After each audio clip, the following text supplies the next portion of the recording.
granjero millonario ve a un bebé y a una mujer inconsciente rodeados de buitres.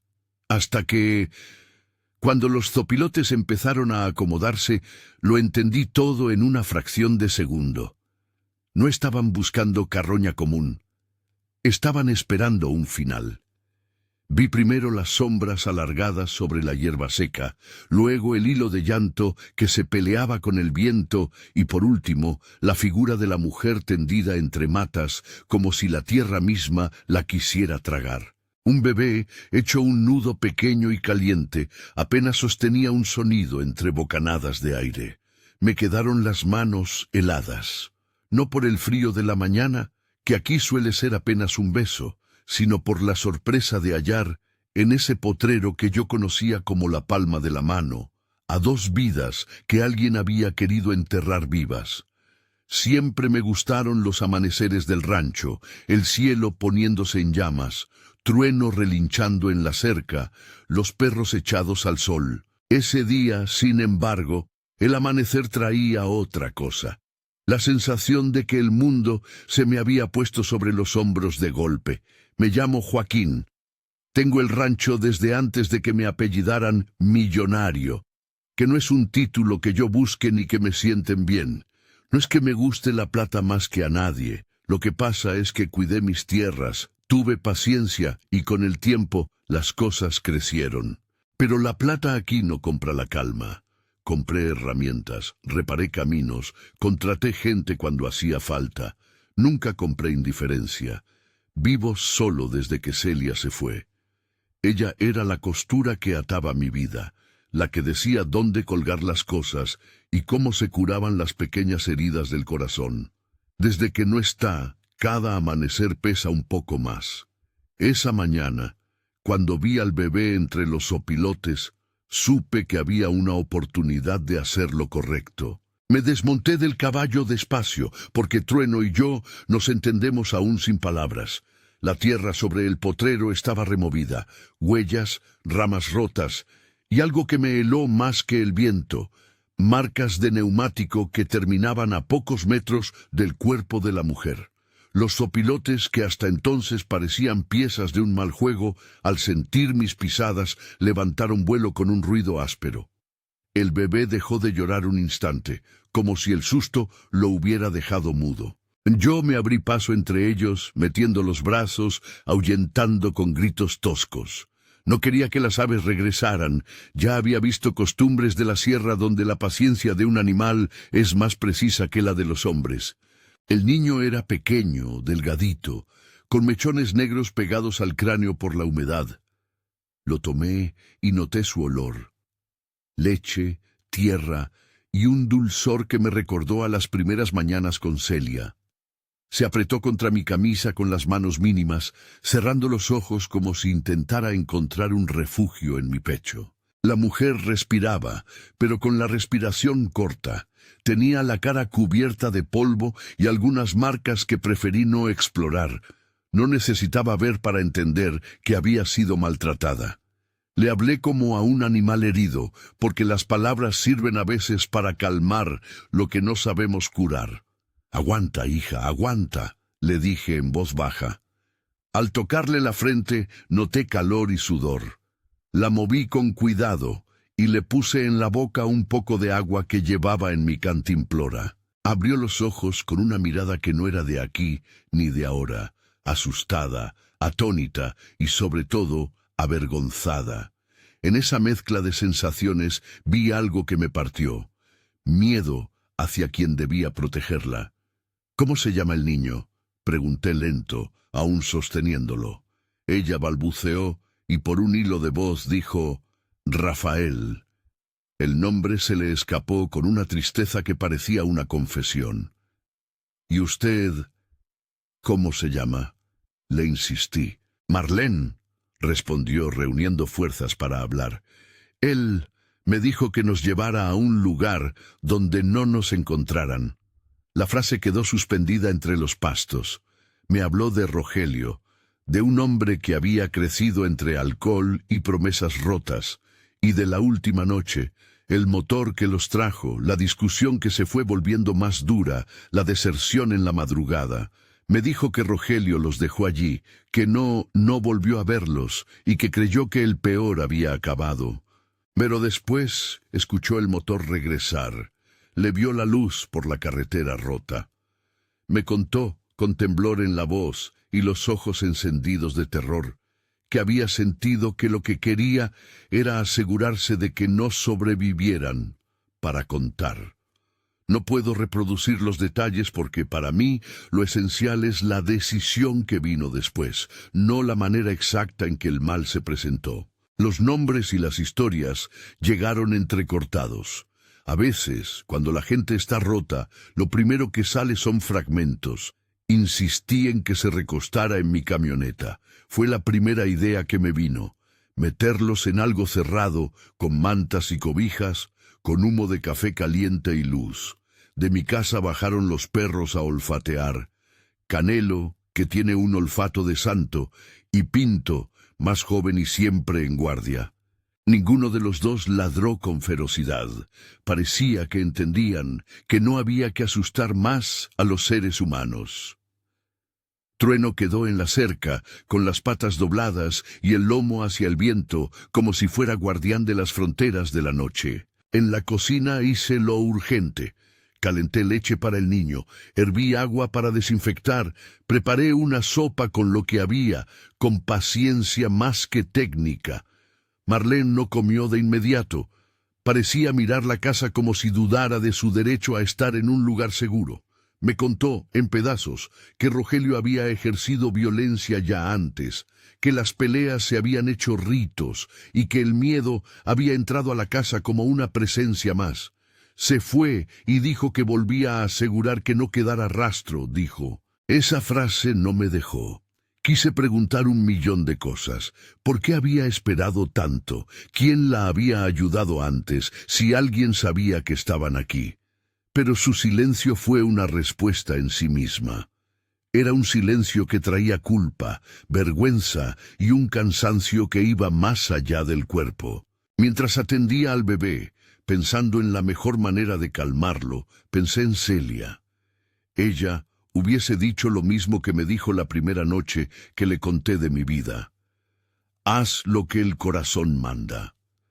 Celia no era mujer de juicios veloces.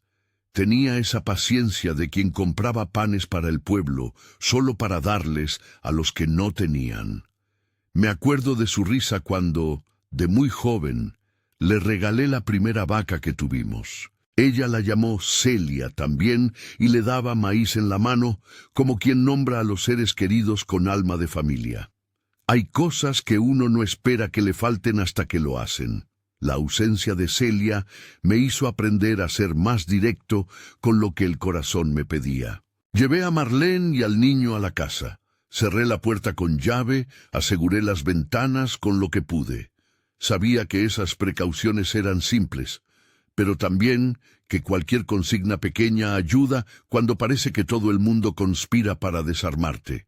Le hice una cama con mantas, le cubrí la espalda con una frazada y encendí una pequeña lámpara. Puse a Rafael en una cuna improvisada, en la que hasta un par de años antes habían dormido mis sobrinos cuando la familia se reunía. Me senté a su lado y lo observé. Tenía la confianza de los que no saben que el mundo duele. Dormía como si el calor de mi camisa fuera una promesa que no conocía. Porque no todo se arregla con una manta, pensé en llamar a la comisaría, pero sabía que el camino desde el pueblo estaba cortado. La lluvia de la semana anterior había derribado un puente en la ruta vieja y, sin la maquinaria, nadie podía garantizar paso seguro hasta después de varias horas. Don Natalio, el cartero, es quien conoce mejor que nadie la red de caminos y de favores en estos lares. Lo llamé y su voz de siempre me dio un puente de certeza. No te preocupes, yo conozco una vereda, dijo. Fueron unas palabras que me dejaron tranquilo y sin embargo, sabiendo que la realidad era mucho más lenta que nuestra urgencia. Esa tarde, mientras Marlene calentaba su leche y yo lavaba los platos con una mano temblorosa, La historia se fue enroscando en mi cerebro como un hilo que pide ser desenmarañado. Pensé en cuántas veces cerré la puerta del rancho y me fui a trabajar sin mirar mucho alrededor. Pensé en las veces que vi a mujeres pasar por la carretera con el rostro escondido y no pregunté. Hay una estupidez fácil en poner muros entre lo que nos toca y lo que no. Y aunque uno tenga recursos, la verdadera medida de una vida tiene menos que ver con lo que se guarda y más con lo que se comparte cuando nadie mira. Antes de que la noche cayera por completo, Marlene me miró como si decidiera si merecía confiar. Yo no merezco juicios, así que le ofrecí lo que sé, un techo, trabajo y algo más importante para quien ha sido herida muchas veces, constancia. Quédate, le dije. Por esta noche, por lo menos. Ella asintió con la cabeza. No prometí soluciones legales que todavía no estaban en marcha. Prometí presencia, y en estas tierras la presencia equivale a muchas cosas. Tener a alguien que vigile, que haga fuego, que vaya a buscar medicinas si se requieren, que no permita que la oscuridad vuelva a cubrir a un niño. Después de cenar, poco más que sopa y pan, preparé la casa para la guardia. Les di a los perros un plato de comida extra. Les abrí la puerta del gallinero para que los animales no sintieran miedo innecesario. Aseguré el arma que guardo para el ganado, no por emular héroes, sino porque en estos parajes uno aprende a prevenir. Coloqué sillas frente a la puerta, con mantas, y dejé una lámpara encendida. No quería que la casa oliera a hospital o a refugio. Quería que oliera a hogar, porque muchas veces el olor del hogar es lo que retrae la determinación de un agresor. Fue entonces cuando, con la noche ya asentada y la luna apenas un hilo, se escucharon los primeros faros en la carretera vieja. Al principio creí que era algún camión común.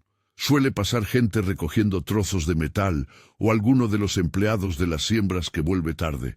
Pero los faros eran insistentes y desacostumbrados. Llegaban y se perdían, volvían. Los perros se erizaron. Trueno, que estaba en la cerca, no relinchó. Se quedó inmóvil como si supiera que algo malo se acercaba por la misma ruta por la que el puente había caído. La primera vez que vi a Rogelio, no lo identifiqué como el monstruo que ella describiría después. Lo vi como a un hombre que pasaba una noche de tormenta y que buscaba un lugar. Pero cuando el vehículo cortó la oscuridad y se acercó a la entrada con las luces bajas y la intención de no ser visto, algo en mi estómago se contrajo. Las huellas en el barro cerca del potrero no eran de cualquier caminante. Eran las de alguien que había dejado su rastro a propósito. Esa noche tomé la decisión que definió todo lo que vino después. Podía haber llamado a la delegación y esperar, como un hombre que pone su confianza en la ley. Podía también haber dejado a la mujer y al niño, y seguir mi camino, pensando que la vida de los demás no era mi carga. Pero mi motivo fue sencillo. Pensé en Celia, en su costumbre de abrir la puerta a quien necesitara pan, y en la forma en que ella decía que la valentía muchas veces no es un golpe, sino una compañía. Decidí que los cuidaría yo, al menos hasta que tuviéramos un plan más firme. Enciendo las luces del porche y me senté con una escopeta vieja entre las piernas, no con ánimo de buscar sangre, sino con la certeza de que la noche no sería segura. No puedo decir que me sentí héroe, me sentí hombre con miedo, y eso tiene otra dimensión, el miedo que te empuja a hacer lo correcto. Puse a los perros a dormir cerca de la puerta. Les di órdenes con voz baja y clara. Les dije el nombre de Rafael en voz alta, como para que el aire de la casa supiera que no estábamos solos. Cuando la primera sombra se acercó al portón, fue un golpe en el pecho.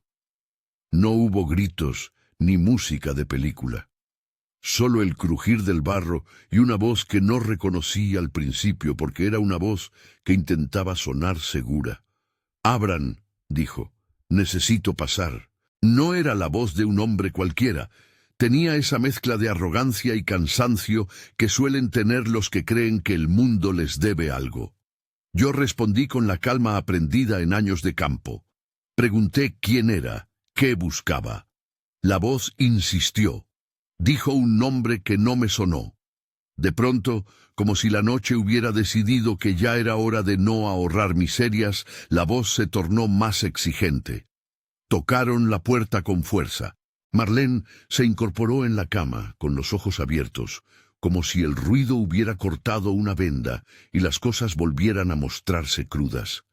El bebé lloró, y el llanto llenó la casa en un minuto, como un reclamo de lo que aún no había sido reclamado. Sentí el pulso en mis sienes.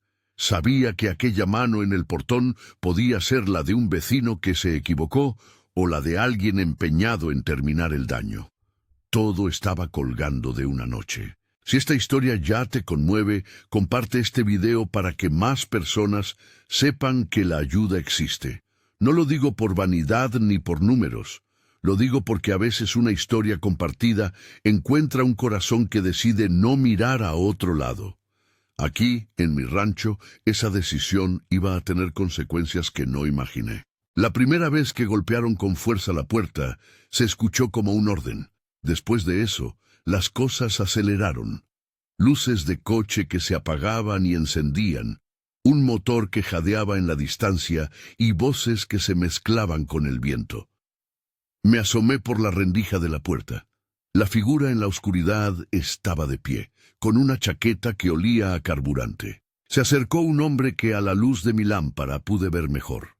Era obeso, de costumbres rudas, con manos que parecían acostumbradas a golpear más que a acariciar. «¿Qué hace aquí?», pregunté sin levantar la voz. «Busco a mi familia», dijo el hombre con una voz que trató de sonar molesta y protectora a la vez. «No sé qué te crees, viejo. Te pido que abras». No me gustó su tono. Supe en el silencio que la sinceridad no estaba de su lado. Cuando traté de explicarle que había una mujer y un niño adentro que necesitaban ayuda, me miró con desprecio. Entonces dijo el nombre que me heló. Rogelio. Era él.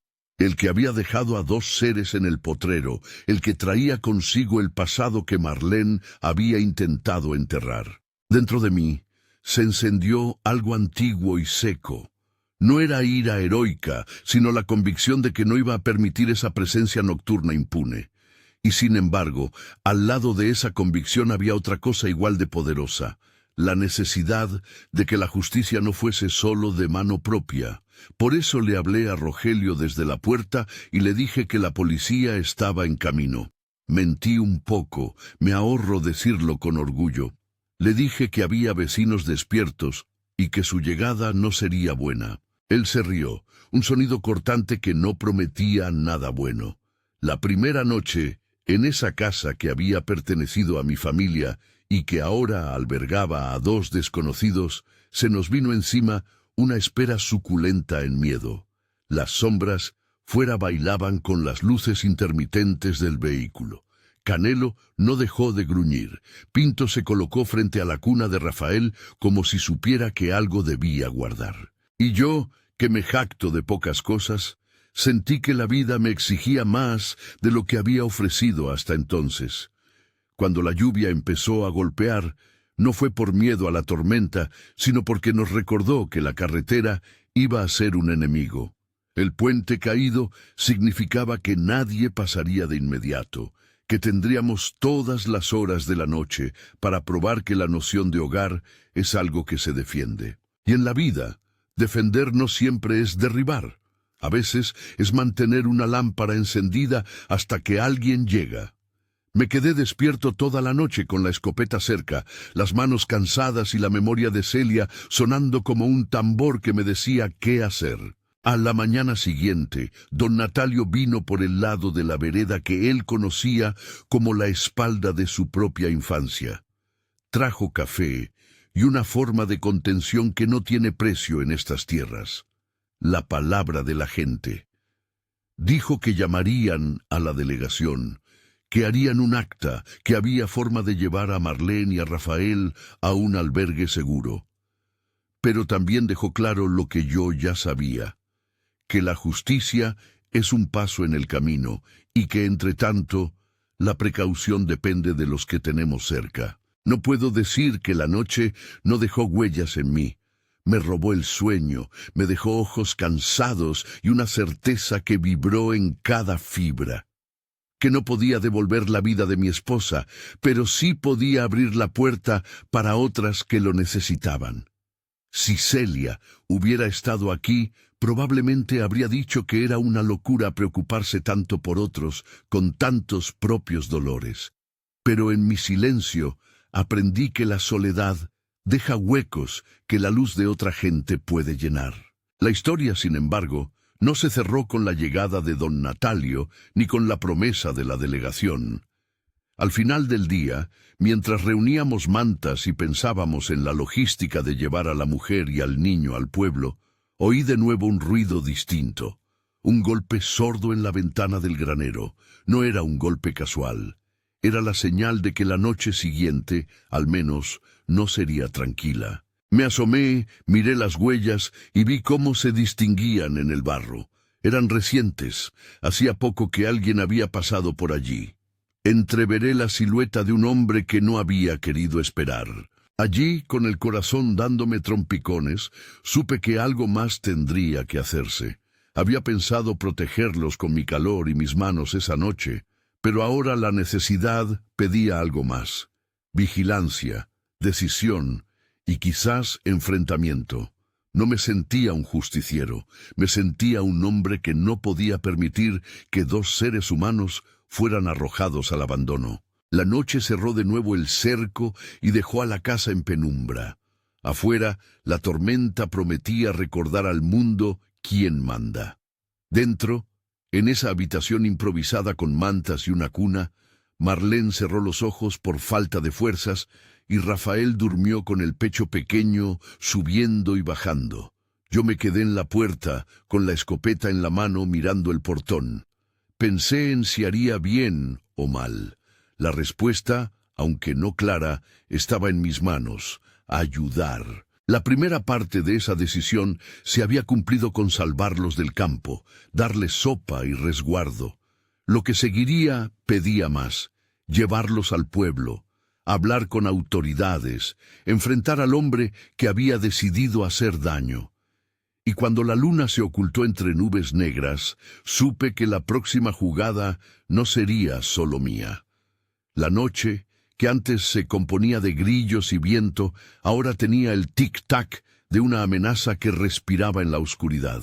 La noche se fue espesando como si la oscuridad quisiera hacerse respetar. Cada pequeño sonido se volvió un latigazo. El rasgueo de una rama contra el galpón, el ladrido contenido de Pinto, el crujido de la puerta cuando el viento la rozaba.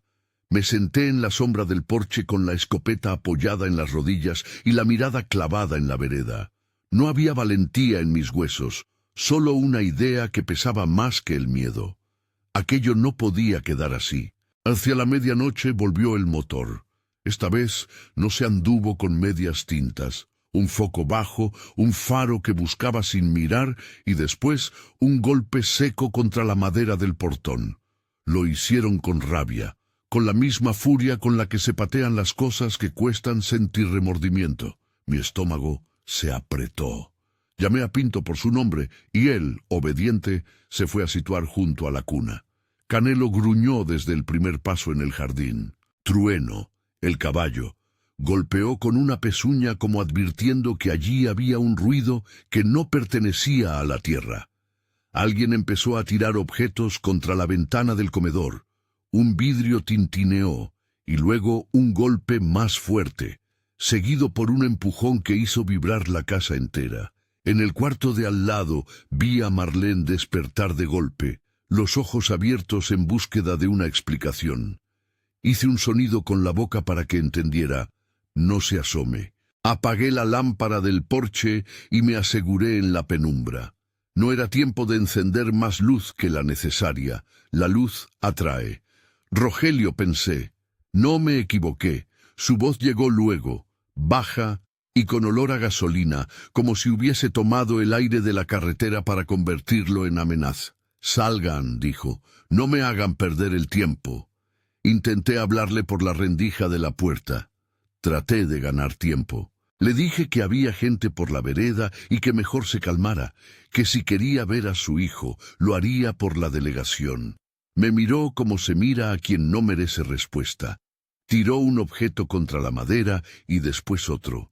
Al tercer golpe, la ventana del gallinero se rompió con un ruido seco y un cacharreo de metal. Entonces pasó lo que esperábamos y temíamos a la vez. La ventana del comedor cedió. No fue una entrada cinematográfica. Fue el sonido de algo que se le obligó a atravesar un umbral. Una figura se asomó con la chaqueta empapada de barro. Tenía la cara cubierta de ira y un brazo que buscaba un lugar donde golpear. No pensé en dar lecciones de moral. Pensé en proteger aquello que estaba dentro. Lo que vino después fue breve pero concentrado en su intensidad. No voy a dar lujo de detalles violentos. Es lo que prometí proteger. Hubo forcejeo. Rogelio intentó entrar con la intención de dominar la casa y pusieron en riesgo a Marlene y al niño. Los perros mordieron no por placer, sino por instinto de guardia. Ellas y su llanto fueron lo que cortó la distancia entre los cuerpos. Marlene, con una fuerza que no había visto en ella hasta entonces, se plantó entre el intruso y el bebé. No fue un gesto teatral. Fue la decisión de una madre que pone su vida a la intemperie para cubrir a su hijo. Rogelio empujó, maldijo, derribó una silla. Yo me interpuse como pude. Agarré su muñeca cuando quiso pasar por encima de la cuna y sentí en la piel el temblor de su furia más que la fuerza. No busqué lastimarlo. Busqué detenerlo. En un momento, y no sé por qué buena fortuna, don Natalio apareció en la vereda con una linterna. No sé cuándo corrió hasta mi portón, ni cuántos pasitos tardó. Pero su voz, esa voz de cartero que conoce a todos los nombres del pueblo, se escuchó firme a través del desorden. «Rogelio, ya basta», gritó sin miedo. Quizás fue la sorpresa, la voz de un hombre que sabía de qué lado de la historia querían estar los vecinos, o quizás fueron los perros que enfilaban hacia la puerta. Sea como fuere, Rogelio se quedó un segundo sin saber qué hacer. Ese segundo fue suficiente para que los vecinos, que empezaron a asomar la cabeza en la oscuridad, le dieran la medida de que no estaba solo en su desafío. Rogelio retrocedió. Lo vi encorvarse como quien carga algo demasiado pesado para mantenerlo en pie. Maldijo y echó últimas miradas de odio hacia quienes le impedían su designio. No tomó el camino del arrepentimiento ni la rendición con palabras, pero sí se fue. No con heroísmo, sino con la descompostura de quien entiende que la casa no era propia y que allí había camas que no se dejaban profanar. Se marchó al ruido del motor que buscaba cubrir sus huellas, y la noche se quedó con un eco que tardó en disiparse. Al día siguiente hicimos la denuncia. No fui yo solo. Don Natalio ayudó a juntar los testimonios. Un par de vecinos, que habían visto luces en la vereda y escuchado golpes, declararon lo que sabían. La delegación abrió una carpeta. Nos llevaron a Marlene y a Rafael a la comisaría para un examen médico que, aunque no era agradable, era necesario. Hubo actas, entrevistas y la promesa formal. Ninguna garantía absoluta, pero sí la voluntad institucional, que en el campo a veces llega con movimientos torpes pero firmes, de perseguir el caso. Rogelio fue detenido días después gracias a la suma de pruebas. Huellas, un testimonio y la presencia de su vehículo en un taller donde intentaron borrar un detalle. La justicia hizo su trabajo lento, como suele ser, pero lo hizo. No hablaré de juicios con pompa. Hubo audiencias, declaraciones y al final un fallo que lo obligó a responder por sus actos. No era venganza, era la ley tomando su curso para que nadie más quedara a la deriva. Mientras tanto, el proceso de curación de Marlene fue otro tipo de trabajo, más paciente, menos visible. La llevaron a un albergue en el pueblo. un lugar que se dedicaba a acoger a quienes se escapaban de violencias domésticas. Allí tuvo atención médica y acompañamiento psicológico. Fue un paso clave que nos mostró a todos lo que significa sostener a una persona que vuelve a aprender a confiar. No todo fue fácil. Las noches en el albergue le trajeron recuerdos y pesadillas. Tuvo que aprender a separar la idea de su expareja del niño que debía amar. Rafael, por su lado, empezó a comer con más apetito y a soltar ese llanto nuevo que no era de alarma, sino de necesidad satisfecha. Quizás lo más milagroso de todo fue verlo reír por primera vez sin que la sombra de la noche lo apagara. Yo iba con frecuencia. A veces llevaba una olla grande de sopa, otras veces solo llevaba la paciencia que tan escasa me parecía en mis tiempos de viudo. Acompañaba a Marlene a la delegación cuando había que firmar papeles. La sostenía cuando ella dudaba de su propio juicio. No era un rescate heroico, era la presencia insistente de alguien que cumple con lo que prometió: cuidar. Con el paso de los meses, los encuentros se volvieron menos tensos. Compartimos historias pequeñas, cómo cuidar una huerta, cómo poner las semillas a reposar, cómo arreglar una cerca sin miedo de equivocarse. Reímos también sobre cosas tontas.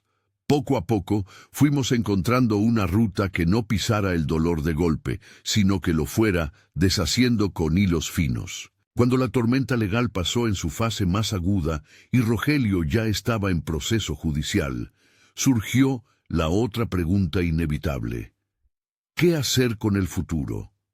El albergue no es eterno, y la vida necesita de lugares donde uno pueda volver a levantarse con sus cosas. Fue entonces cuando ofrecí lo que tenía: una habitación al lado del cuarto de herramientas, un techo bajo el mismo alero donde yo había pasado años solo. No lo propuse con grandes palabras, lo hice como quien ofrece una herramienta.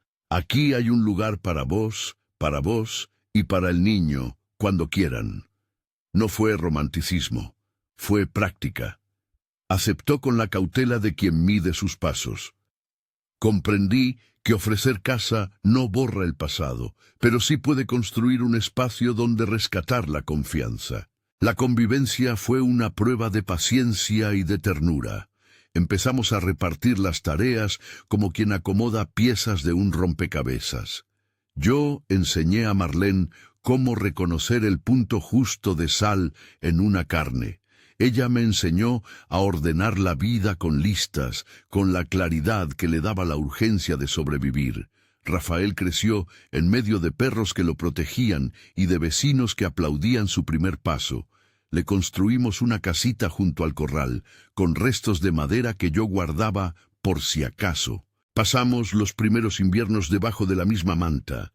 Cuando la tristeza me visitaba, veía cómo Marlene le leía cuentos al niño y me acordaba de Celia riendo en la cocina. No fui yo quien se llenó la vida otra vez de risas de un día para otro. Fue la constancia de muchos desayunos, de tablitas clavadas, de manos que aprendían a sostener. La semilla del afecto se fue haciendo con tiempo y trabajo. No fue un enamoramiento de película. Fue una ternura que nació de la mirada de una mujer agradecida que veía en mí, no un salvador, sino un compañero posible. No confundan, hubo tiempos de duda y de silencios que pesaron. Hubo días en que Marlene dudó de si era prudente abrir el corazón. Y hubo noches en que yo me preguntaba si mi impulso había sido un capricho de nostalgia. Pero la vida tiene modos de poner las cosas en su lugar. Una tarde de verano, la vi plantar zanahorias en el huerto con la misma paciencia con la que un médico aplica un vendaje. Sus manos, antes tensas, se movían con la suavidad de quien ya sabe que volver a confiar no es olvidar, sino decidir. Con los años, lo que empezó como cuidado mutuo se fue transformando en otra cosa más profunda. Nos casamos una tarde de otoño en la iglesia del pueblo. No fue una ceremonia ostentosa. Tuvimos pan, café, una mesa con flores silvestres que alguien trajo y la bendición de un párroco que sabía de segundas oportunidades. Rafael fue el primero en aplaudir cuando pronunciamos los votos. A su manera, fue el puente que nos unió. No diré que mi vida se volvió perfecta, ni que la ausencia de Celia dejó de doler. Aprendí, sin embargo, a llevar su recuerdo con una sonrisa por lo que ella me enseñó, que la generosidad tiene más efectos en cadena que la cuenta bancaria. El impulso de crear algo que sostuviera a otros no nació de la fama de mis tierras ni de un deseo de honrarme. Vino de ver que en nuestro entorno faltaban lugares seguros. Con la ayuda de don Natalio, de la gente del pueblo y de algunos recursos propios, abrimos el proyecto que hoy conocemos como Refugio Celia. No fue un edificio de mármol ni una empresa de apreciaciones. Fue primero una habitación, luego dos, luego un albergue con capacidad para algunas familias. Lo llamamos Celia porque ella fue, en vida, la que me enseñó a poner la mesa para el que llega sin nada. No era un monumento, era una promesa, que nadie quedara en el potrero a merced de las aves. El refugio creció con tropiezos.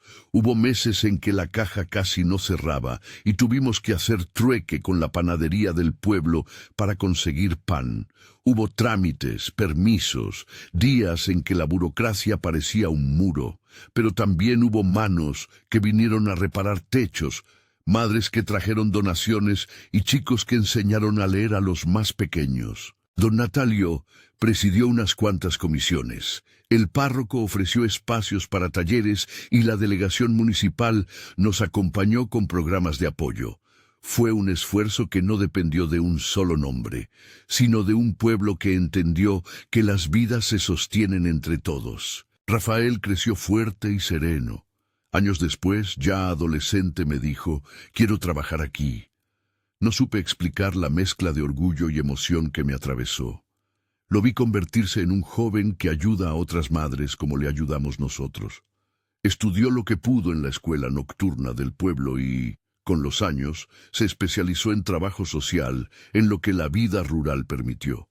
No era la ambición de antes, pero sí la de quien toma una herida y aprende a vendar otras. Rogelio recibió una sentencia que lo obligó a pasar tiempo en un centro que incluía medidas de control y reeducación.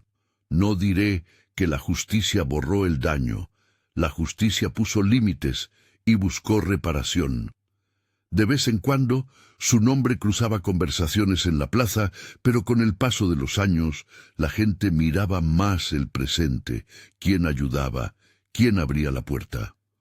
Rogelio, en el camino de su condena, tuvo audiencias y obligaciones que lo alejaron de la vida del pueblo. No soy quien para dictar si hubo redención verdadera o simples pasos obligados. Sé que su presencia dejó huellas y que la ley actuó para que no se repitieran. El refugio, con paciencia, fue extendiendo su radio. Comenzamos a ofrecer no solo techo temporal, sino cursos de oficio, atención psicológica básica y talleres para que las mujeres pudieran sostenerse económicamente. Un humilde taller de costura se transformó con los años en microemprendimientos. Las primeras que fueron acogidas se convirtieron en quienes ahora enseñan a otras. La comunidad, que al principio miró con pudor el proyecto, terminó por reconocerlo como parte del paisaje del pueblo. No como algo ajeno, sino como un lugar donde la mano se tiende sin preguntar más que el nombre. Hoy camino por el patio del refugio y cuento las historias de quienes estuvieron. A veces me sorprendo de sentir que la vida me volvió a poner en el centro de algo que tenía la medida de mis manos. El rancho sigue siendo mío, pero ya no es solo un patrimonio. Es un espacio que aloja historias, que recibe el ruido de niños jugando y el olor de pan recién horneado. Trueno está enterrado en el potrero, con una cruz de madera que puso Rafael cuando tenía 10 años. Canelo y Pinto ya descansan. Su lugar lo ocuparon otros perros que nacieron allí y que conocen el camino hacia la casa como quien sabe que casa significa cuidado. A mis 80 y pocos años me despierto y escucho voces que antes no conocía en mi cocina. mujeres que organizan la semana, madres que discuten la lista de compras, jóvenes que empiezan carreras. No me siento millonario por tener dinero. Me siento rico en aquello que no se compra, en la compañía, en el trabajo compartido, en las vidas que se han recuperado. Marlene es mi compañera de todos los días. No diré que limpió todas las heridas, pero sí que las cicatrices ahora son mapas de lo que superamos. Juntos, cuando la tarde se pone naranja, nos sentamos en la galería y miramos cómo el pueblo se enciende. A veces no hablamos, miramos y aplaudimos en silencio la normalidad que llegamos a fabricar con paciencia. Recuerdo a Celia en cada semilla que plantamos, en cada plato que se comparte. El nombre del refugio no es un epitafio, es una señal de que la memoria puede transformarse en acción. He aprendido que las decisiones pequeñas y decididas cambian sabores de futuro.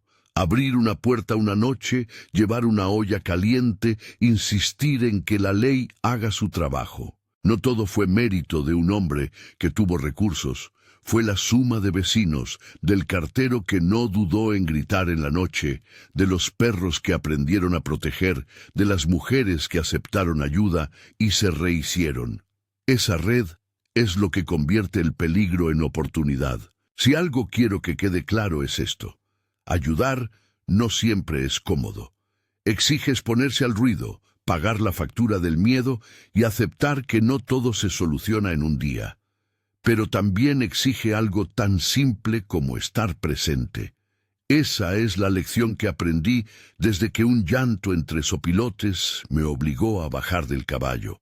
Esa mañana no solo salvé a un niño y a una mujer, me salvé a mí mismo de una vida demasiado corta en afecto.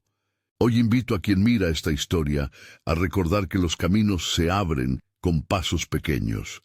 Si te conmovió lo que escuchaste, comparte este video para que más personas sepan que existen refugios y que la ayuda es posible.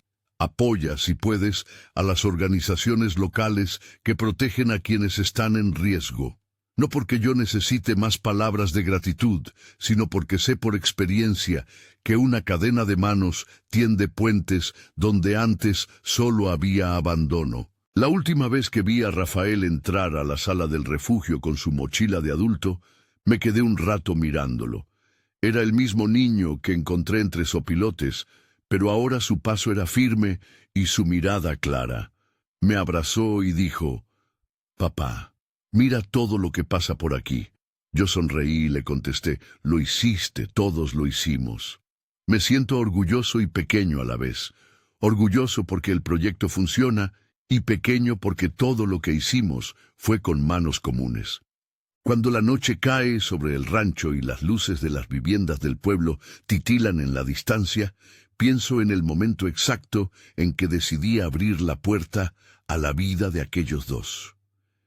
Nada de lo que vino después fue fácil, pero cada obstáculo fue una oportunidad para aprender y enseñar. Mi vida, que alguna vez estuvo ordenada en silencios y tareas solitarias, ahora está tejida en voces compartidas. No cambiaría ese hilo por ninguna suma de dinero. A veces, al cerrar la puerta de la habitación donde descansa la gente que acoge el refugio, me detengo y agradezco en voz baja. No muchos escuchan mi palabra, pero lo hago de corazón. No es una plegaria de promesas, es más bien un reconocimiento. La vida nos pone pruebas, y si actuamos con humanidad, podemos convertir lo peor en algo que sostiene. No hablo de milagros, sino de decisiones.